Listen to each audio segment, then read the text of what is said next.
I think this is very inhumane to let the maid to sleep in the bomb shelter. I don't think it will have proper ventilation. I think using the bomb shelter or laundry room as a maid's room is okay because some people just do not have an extra room to be able to help give to the helper or the maid. Singapore's demand for caregiving trained domestic helpers is rising.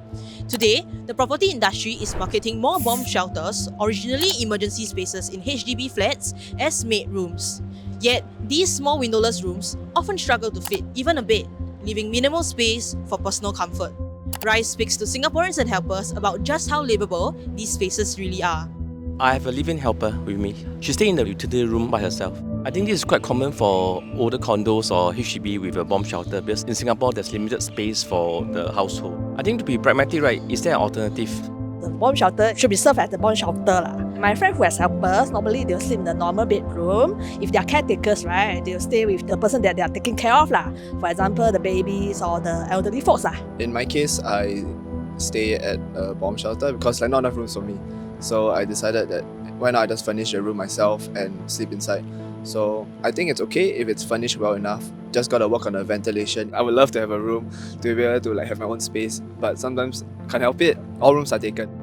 Feel for me is not good. My employer said you cannot touch there, you cannot go inside there because the bomb shelter room cannot go in so long. For me, it's not okay because I came here to physically fit at work. I want also my room to very comfortable to rest so I can do my work properly the next day. I have a lot of friends also. They're complaining about their employers that they don't have enough food, they don't have enough rest. I did try before. Last time when I have two helpers and there was only one utility room, I asked the other helpers to stay in the bigger room. Both of them were fighting to stay in the smaller room because I think they felt shy as well. So do you think that these utility room or bomb shelters provide enough comfort for long-term living? Minimum, we must have a wall fan to help ventilate and the door has to be opened. If privacy is an issue, maybe have this small curtain or cloth covering. Privacy is very important. We have our own bed. We can put also our things like cabinets. We're not asking for the big one. We're asking for comfortable that we can rest after our work. Actually, I have my friend. She sleep at living room. She tell me not enough for rest because if she finish already, but the employer still at living room, so she cannot sleep early. So she always sleep late. There are some cases where it's really bad. They just put a tilam on the floor and there's a bunch of boxes towering above them. It's also a safety issue, these items can just fall on them. So I feel that if people put the proper care into furnishing the space, I think helpers will find that space okay.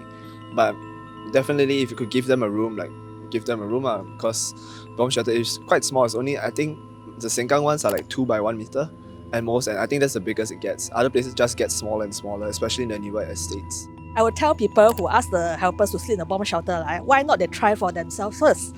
If they can survive, okay lor. I mean, even if I stay in a 3-room flat, if I decided to have a maid, or helper, I'll make sure that they have proper place to sleep.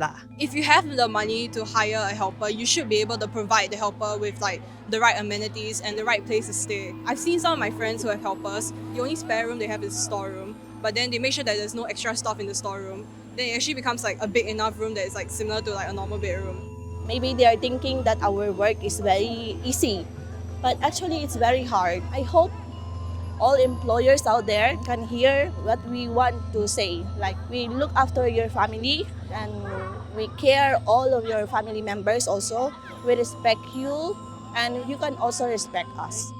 I told my helper, as long as she finishes her job, she can do whatever she wants. So evening, she can also bring the dog out for a dog walk as well when she wants to. We cannot help them to reunite with a family, maybe only after once every 2 years, which is quite poor thing.